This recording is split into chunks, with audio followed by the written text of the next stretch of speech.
Yes, yes, yes.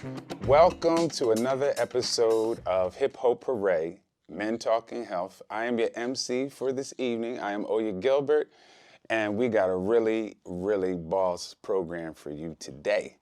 In the building, I have two of my new constituents. I have Dr. Freeman Williams and Dr. Susan Williams. And Freeman is a father, a grandfather, an educator, a community leader who happens to be living with multiple myeloma. He is a member of the Pfizer Multiple Myeloma Patient Steering Committee. And he's just a really overall dope dude. I wanted to bring him here. We're also here, joining him is his wife, his care partner, Susan, who plays a vital role as well as a vital role in his caregiving and his story just as his own. So I want to welcome both of them to the program, and I thank you guys for joining us. Thank you for the opportunity. We're excited about being with you and sharing our story. And is it okay, because y'all doctors and everything, can I call y'all Susan and Freeman, or, do I got to be super formal? Yeah. Awesome. So, I want to start with, a lot of people don't know what multiple myeloma is, but it's a blood cancer that affects the plasma cells in the bone marrow, which causes deterioration of the bone. It leads to some of the symptoms of that is extreme back pain. It can affect the kidneys, but it weakens the bones and softens them. And a lot of times what happens is you get people discover it from simple things that they do, just coughing, and then they'll break some ribs or something of that nature.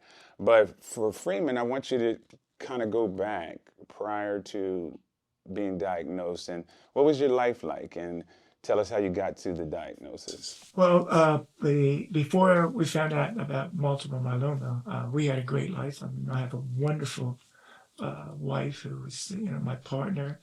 I have three children, three adult children, three grandchildren.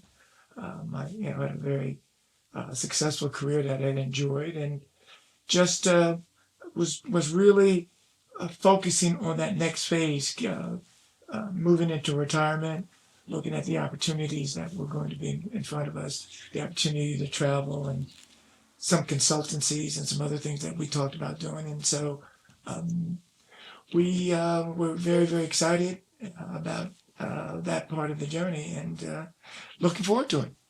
So a lot of times what happens is that they forget we were doing something before the disease. You know what I mean? Like, they forget we had a life prior to. You talked about retirement. Can you share what it was that you did do? Because I believe you're part of the NAACP. Sure. Before the disease, I was a superintendent of one of the largest school districts in the state of Delaware.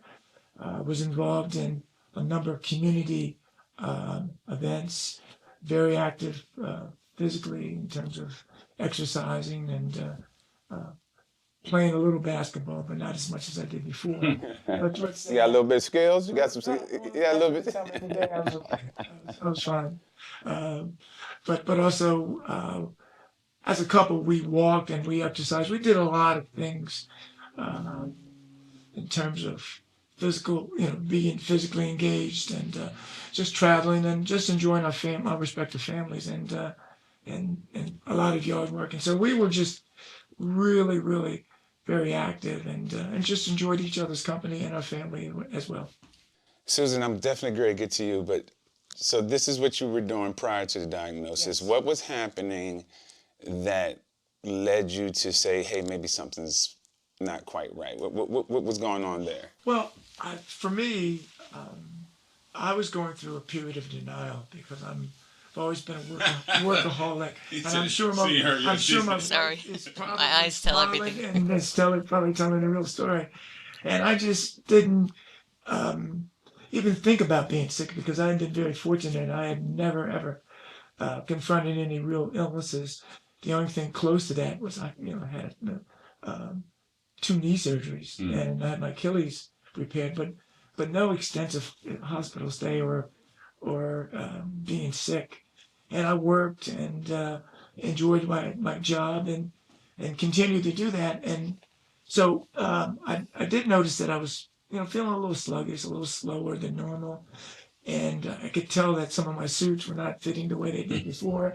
But yet and still, I just thought, well, maybe I'm just, losing a little bit of weight. But my wife, Susan, as I'm sure she'll share and when she begins to speak, um, that I was not my normal self. I thought I was functioning at a normal rate, but I wasn't. And she, being the very just caring and supportive partner, just said, sure, maybe you need to go to the doctor and some other things.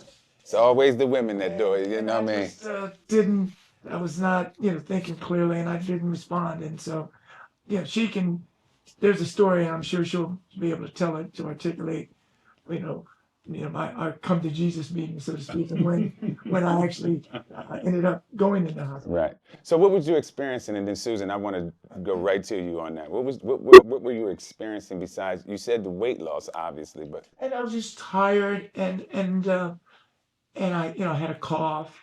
Okay. And I think, and later on, I came to the conclusion that my kidneys were not functioning further. But I didn't make the I didn't connection, not at all. And you didn't have any kind of bone pain? Or? No, not at all. Wow. Not at all. And in fact, even now, as I've gone through the journey, that's something that I haven't really experienced. I hear, listen to other members of our community talk about that, and I haven't really experienced it. So my big aha moment as it pertains to multiple myeloma has been the impact it had on my kidneys. Yeah, gotcha. Yeah.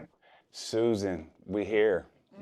We it's so important, your role in this, and and I thank you for banging on the door with him and standing on him. So you tell me what you were going through and what you were seeing at that time frame.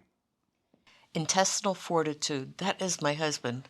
He can power through anything, and he's a true athlete in that regard. But I remember a day, like he was laying on the sofa, sprawled on the sofa, just listless. And I'm like, honey, you've got to see a doctor. Oh, no, we're getting close to graduation, and that's a big deal in the district because he's up on the stage at the university, and he was like in home stretch. And I said, honey, no, you wouldn't need to go to the doctor. He goes, well, maybe next week. I'm like, no, you need to go. So I went to my office, and I was talking to my colleague, and so we set up a way to trick him to talk to the nurse, the doctor's nurse, our GP. So I do a three-way call, and I have her on the phone waiting, and I called, hey, honey, how are you? There's somebody that wants to talk to you. And then she just gets on the phone and says, sir, you need to come right to the emergency room. This was the doctor? This was the doctor's nurse. Okay, gotcha. You need to come right to the emergency room. Your condition, and from what your wife's describing, is something that needs to be treated immediately. And he's like, no, I have a busy day today. She said, well, can you make me this promise at the end of your day, will you go to the emergency room? And he did agree to that, and then he never left. That was it. I mean, a couple hours later, we were diagnosed, and it was a frightening day, very frightening day, but... Well, actually, remember, they didn't know initially what the diagnosis was. Remember? Initially, or? Yeah, it took about a day or so for them to really. They knew I was. Well, that's still relatively, historically, what happens to us, us as Black Americans, it takes a lot longer than that. Right. In my situation, if you recall, it took them 2 years to figure it out. But so that's a blessing that Susan, you was around to keep pushing him, and that's what I want. So what you can share whatever you want to share, like. Absolutely. Susan, what were you thinking, like, when this, when he wasn't listening to you? You was like, I know you tricked him, but were you, like, upset with him, or were you just like, hey, dude, you need to get to the doctors? His entire life and our whole relationship, he's always been able to power through any difficulty. Right. And he wanted to just do the Mack truck right through this, too, but I just kept thinking, something's really wrong. Yeah. Something is really wrong. When we were in they had the triage area that puts you in the little room, they did suspect it then, and that was within just a few hours. But I do remember the hospitalist doctor coming in and Freeman's laying in the bed, and the doctor says to Freeman, "You need to get your house in order now." Wow.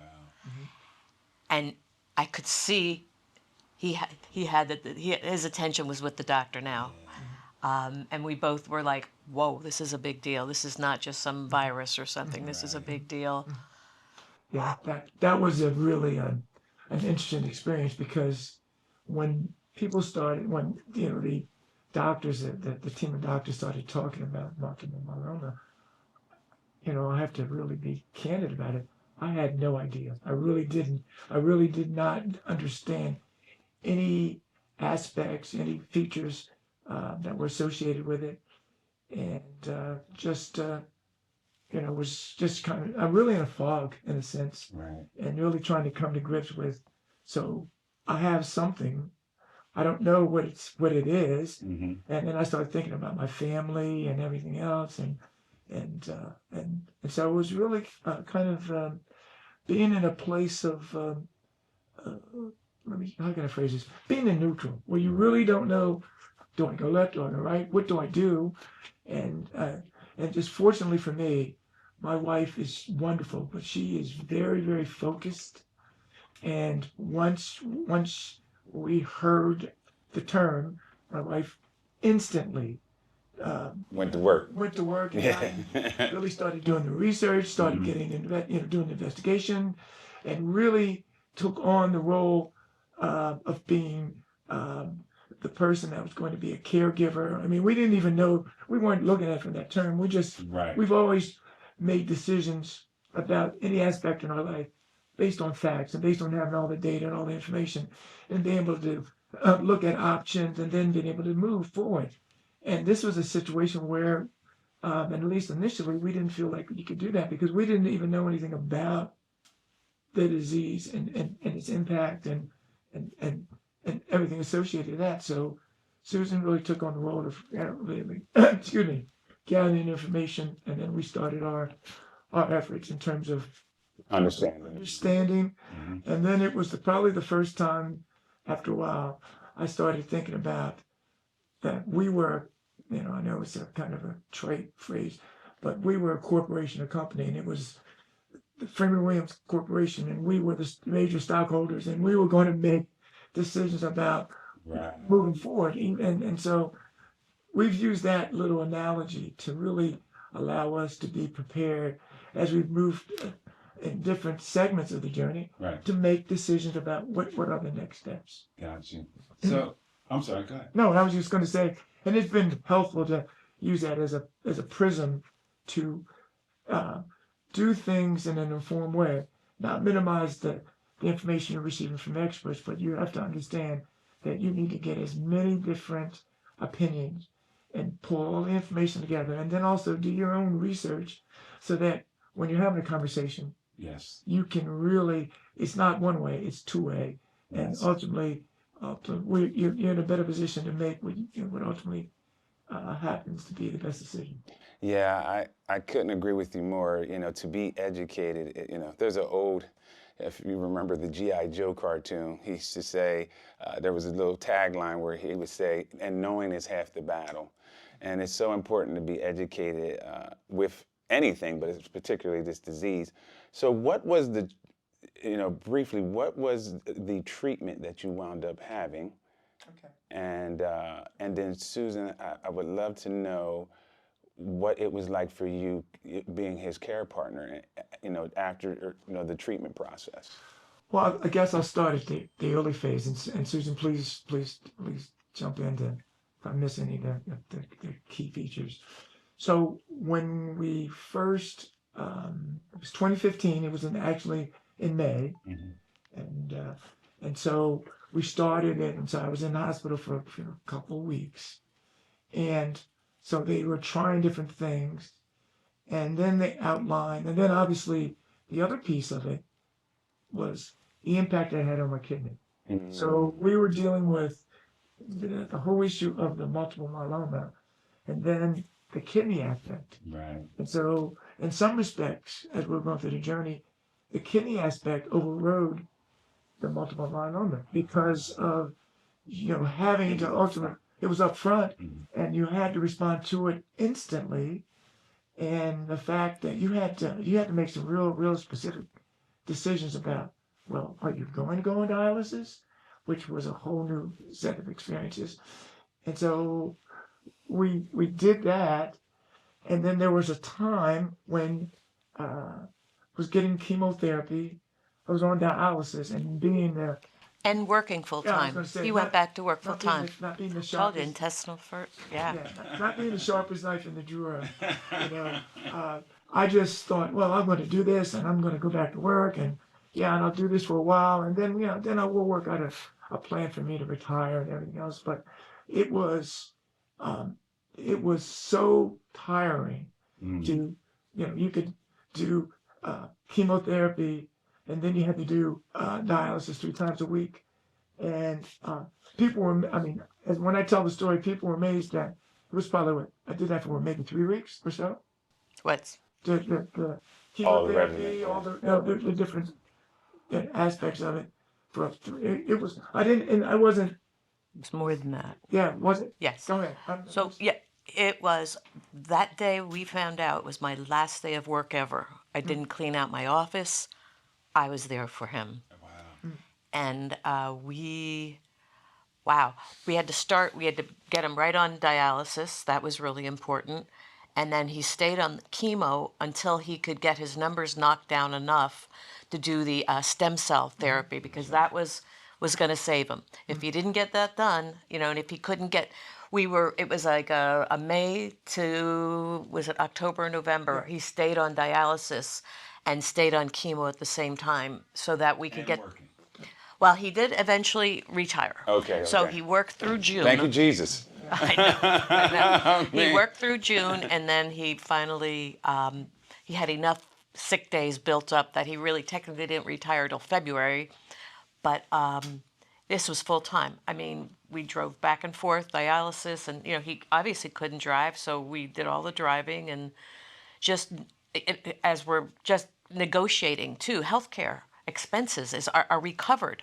I mean, at that time we didn't want to think about that, but it's crucial to find out, is this treatment going to be covered? We had to do the stem cell, where they withdraw the stem cells, and they said, we don't know if your insurance is going to cover that. And they tell you that right then. Are you kidding me? Right. Are you kidding me?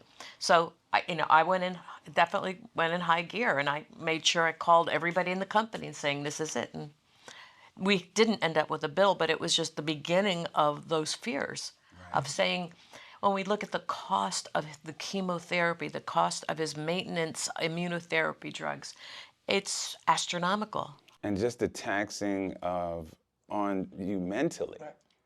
Along with all that, because you got one hand you're trying to care for your partner and his well-being, but there's another side to it that as a care partner that gets overlooked a lot is your mental health and your well-being.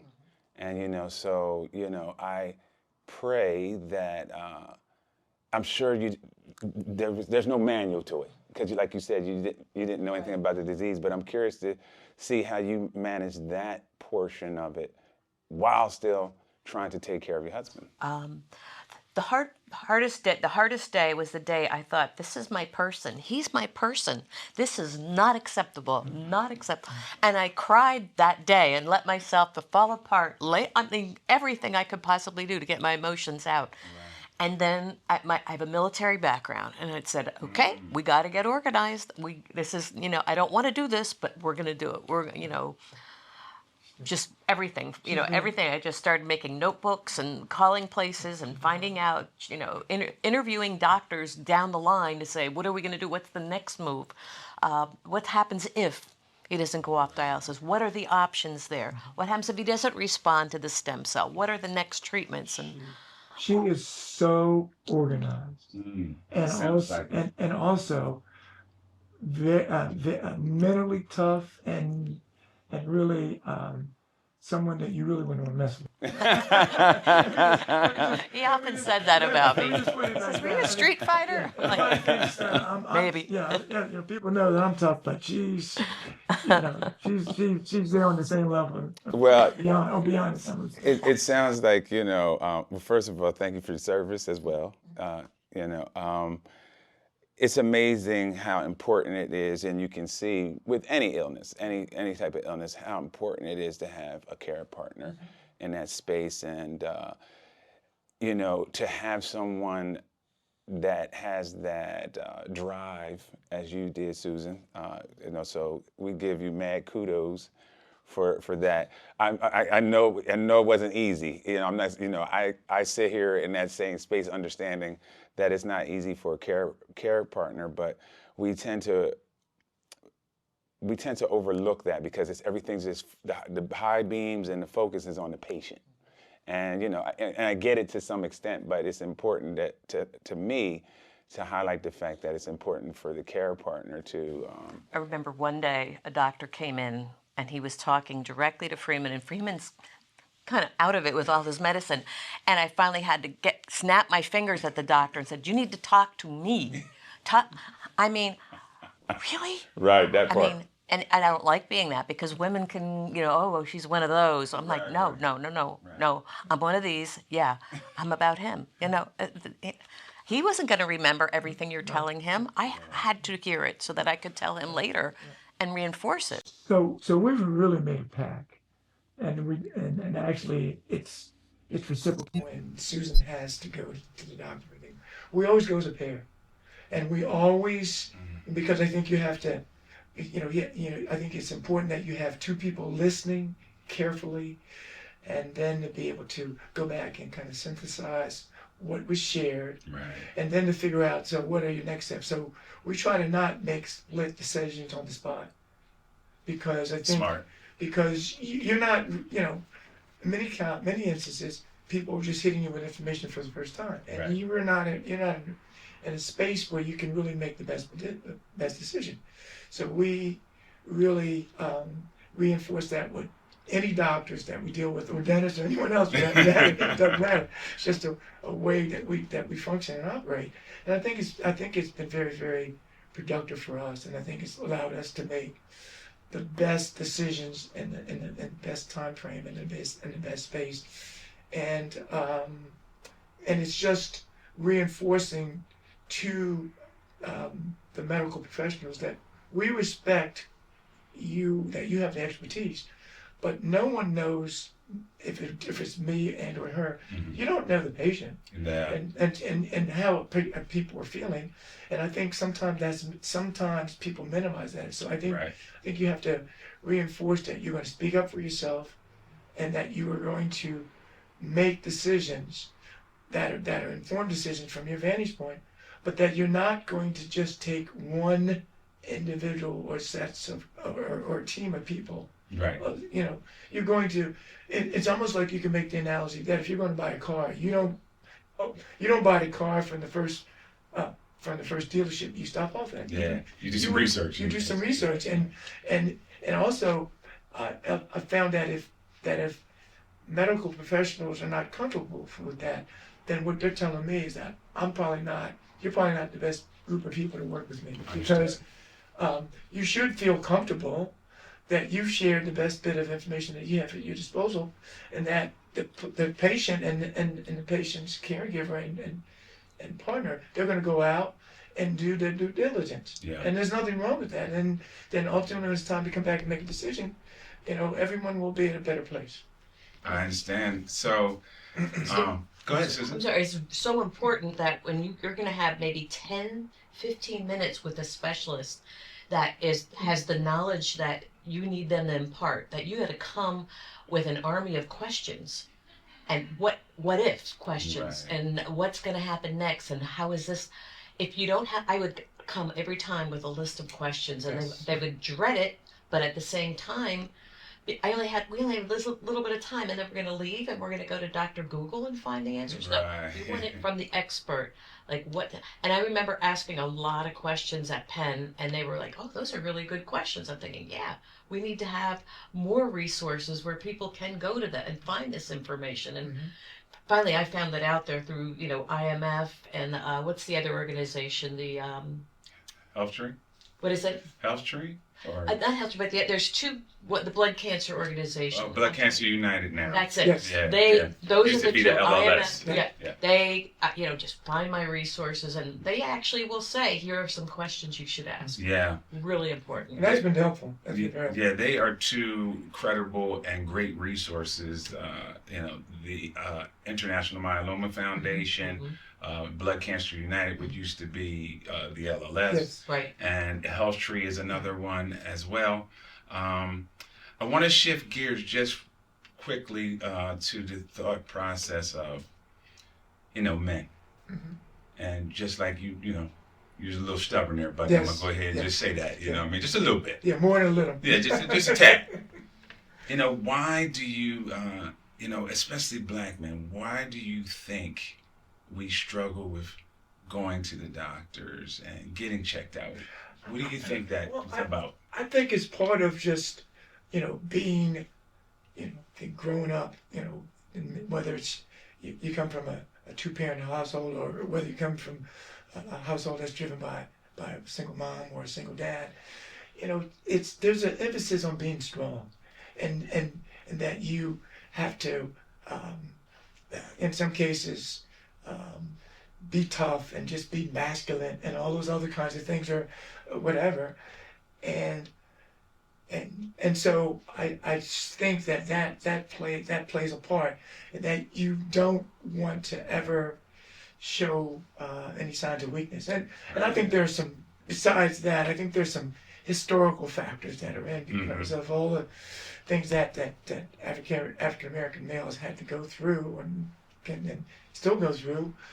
Society isn't always fair in many aspects. So you have to have that tough veneer, and you have to, if somebody's coming at you the wrong way, you got to get them off the bat. Right. I mean, Right. in many ways. And I'll just leave it at that. So, Susan, I know from your perspective, what, when you look back at this whole situation, what do you think or wish you might have known sooner? So let me, before you go into that, I want to say, like, you guys are like the model of how, you should be tackling this disease as you go into these doctors' offices and meet with these different specialists, is having two, you said all the key things, 2 sets of ears. I suggest at times where if you don't have some with you, you can record it. They're recording you. Yeah. They just ask you just say, hey, can I record this conversation, so that you can digest that at home at your own leisure if you don't have someone with you. I suggest even if you got somebody with you, because as you well know, when you first hear multiple myeloma cancer, it's a bombardment of information it is. that you ain't never even heard of before. It is. And I guess the thing that I'm very comfortable, and we're very comfortable at, is that, and I think it's just by habit, and I don't think in many cases that the healthcare professionals, they just do it on automatic pilot. They start talking the technical jargon, Right. and we're both very comfortable at saying, okay, so you need to let's restate that. You need to restate that in a normal fashion. Make it plain. Make it plain. Make it easy. Yeah. Make it easy for us to digest, and if they don't, we continue to push back on that until they do. Gotcha. And so I think the takeaway in this whole experience is that you have to advocate for yourself, and you have to stand firm on things that are non-negotiable for you in terms of the language, the fact that you're going to seek multiple opinions, and that as Susan alluded to earlier, that you're going to come in to your appointment, your treatment, whatever, with a series of questions, Right. and not not let it go until your questions are answered, or you have something set up that the next time you interact with them, they would answer your questions. And Yep. I think you have to make those things non-negotiable, because at the end of the day, this is, I use that phrase, this is your corporation, this is you, no one, this is the most important thing, and you have to do everything in your power to make sure that people you're interacting with understand that. I agree. So, Susan, as I stated before, is there anything you wish you would have known sooner, now that you've reached this portion of the journey? I look back and I think his analogy about a corporation, we needed to bring in consultants. Mm-hmm. So the first probably maybe 4 or 5 meetings, my big brother sat with us. Another brother came in. Our son came in, like to make sure there's another pair. But Yes. if I had to do it over again, I would make sure that my army, my network was there for both of us. I kept thinking I was so tough. Right. I didn't need all the TLC and whatnot in that special time. I just wanted to, I got things to do, take care of him. I got myself sick. I ended up very sick because of it. Right. And I look back and say I should have slowed down, put some weight on other people. Yes. And I felt myself reaching out to people, but I didn't quite know how to do it. But I think part of that was my fault in this respect, that I'm a very open person, but I'm very, very private, and I don't, there's certain things that you keep within the. That's not the time. Yeah, but We learned that. Yeah, we Yeah. learned that. That would be. I was thinking that would be the aha moment for me. That Yes. when you're at those kinds of stages of the journey, you need to kind of open up, and in hindsight, I think we would have shared more information about the severity and the kinds of things we're experiencing. With you and with others, you mean? Yes, with Yeah, others, right, with others, because initially, we really tried to keep our children, not to bring them into the loop, and then they were really a network of close friends. Right. It was a long time before I really shared with them some of the specifics. And part of that, is, historically as men, Yeah. as our pride. Yeah. I always say, don't let pride stand in the way of prevention. Yeah. It's true. tough. It sounds. I'm sorry, So Susan. another thing too is we were both professionals, and our social circles evolved around people in the same profession. And then all of a sudden we're not in that profession, and where was our network? Where were the people? Yes. They were still moving on in their careers, and we were like, we didn't have. We were on this island. We both realized that it's, I don't want to say childhood friends, but lifelong friends that we both needed to tap big time. So Right. if I recommend that to anyone, it's like you got to get tight with them. I am now, my 5 girlfriends from 7th grade have walked me through this last decade of my life. Awesome. And likewise with Oh yeah, and my equivalent of my boys. Yeah, your homies. It's my homies. Yeah. We go back to when we were like kids, and we've shared, and I think it's really kind of been an eye opener, because each of my key friends, they've gone through something, Right. and so we've been able to kind of be more open and share, and in fact, when some of their family members have gone through some stuff, they'd ask me to speak about, even though it may be a different form of cancer, for example, whatever. Right. They'd say, well, you need to talk to Free, and so they would set up a Zoom or a personal meeting, and they kind of share that, and I think it's been a kind of an evolutionary experience that you do need to reach out. You do need to have personal networks that you can really rely upon, because especially as you get older, you're going to be experiencing things, and people need to realize that they have a group of people, individuals that they can rely upon, and that's huge. And that's been my takeaway, that it's okay to go through that, and it's okay to Be vulnerable. be a part of it. But it's also okay to be able to help others, Mm. and and reach out to others. And it's not like you're trying to pry, you're trying to be helpful, and it's okay to do that. I agree. And that's a huge, trust me, in our culture, that's a huge paradigm shift. Yes, huge. I completely understand. So before we, close out, I wanted to ask one really final question is, through this journey, and Susan, you could start with this, what has it done for you guys' relationship? How has it changed it in any capacity that you want to share, as far as prior to, the disease and then now post-diagnosis? I think it's very paradigmatic. I think that's the word, is that we didn't change at all, but we've changed a lot. Okay. So break that down. Okay. We were best friends, like walking partners, joking partners. Like our relationship was built on, I don't know, I almost want to say the Three Stooges, but like that kind of comedy we were with each other for the longest time. And we were just tight friends. And then this came, and getting back to Freeman's analogy, we became almost like business partners. Like we're side by side, shoulder to shoulder, pushing it through, and helping each other when I'm down and really stressed. He's gonna come back up and said, "It's gonna be okay. I can do this." Or one of the hardest parts was begging him to eat. Oh, interesting. In our relationship, I thought this was going to be the breaker, because when he came out of the stem cell, the only food he would eat, POPEYES wings. True story. The manager at no POPEYES the manager at POPEYES would say, "Susan, regular?" I mean, no, I'm not. They knew y'all. Oh, that's crazy. And then I finally had one day I came in crying, which I don't know, it was just one of those days. And he's like, "Why don't you pull out of the line?" And he sat me down, talked with me, and he's like, "Oh yeah, let me get your food." Like, he was, I was there all the time. He was invested too. That's deep. Yeah. It's funny because I love to eat.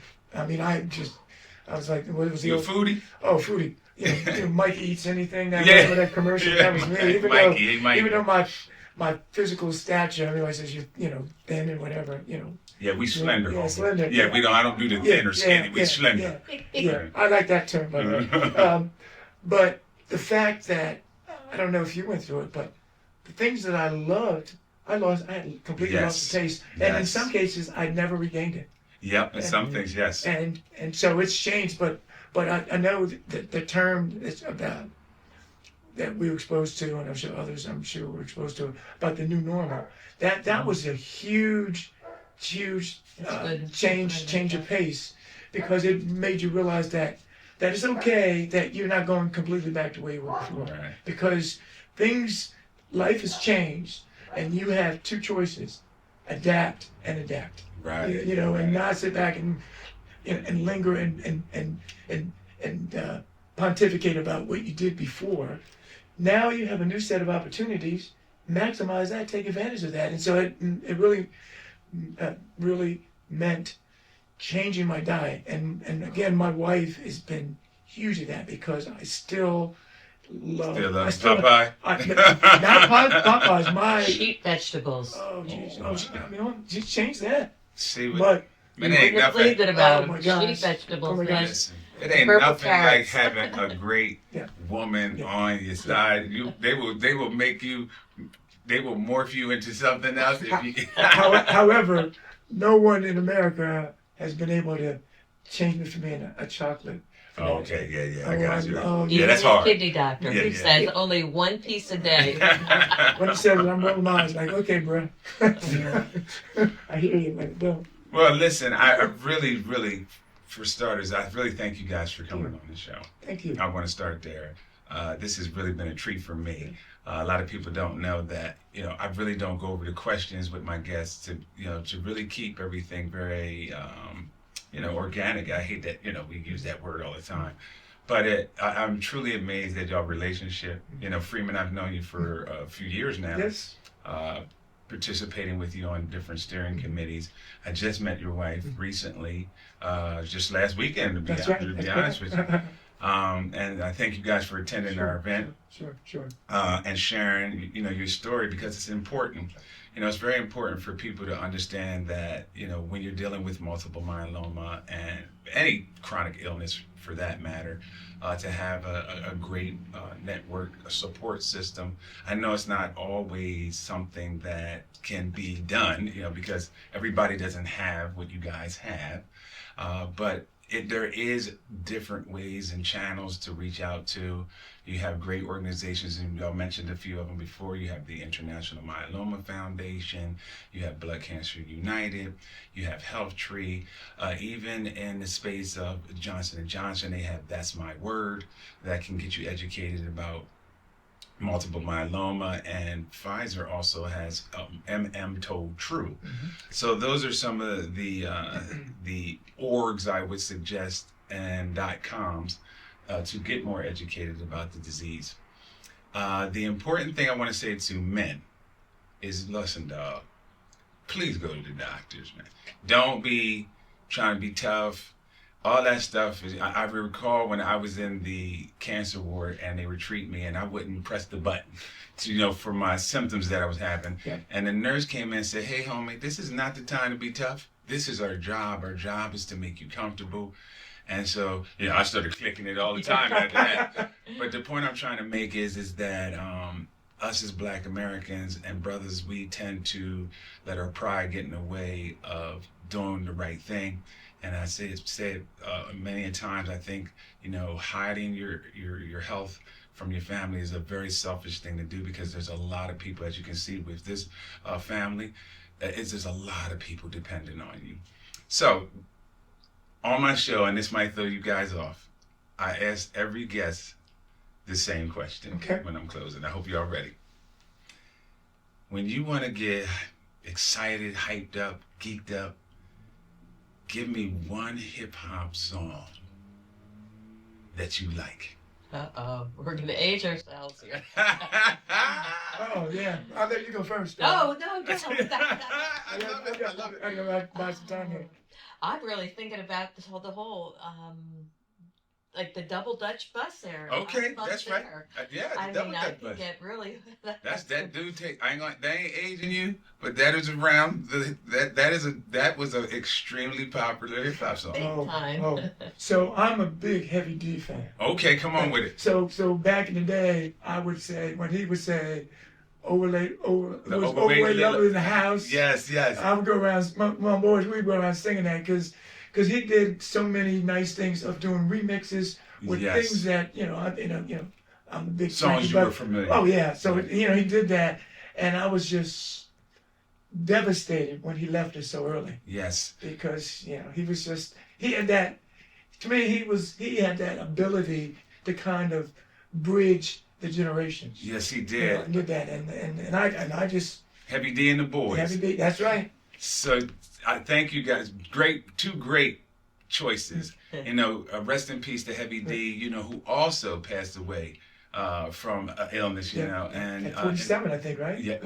And so that's the importance of this, and why it's so important for us to take care of our health, men and women, but especially us men. So please take care of your health. And as I always say and close out my show, peace out and keep 5 guessing.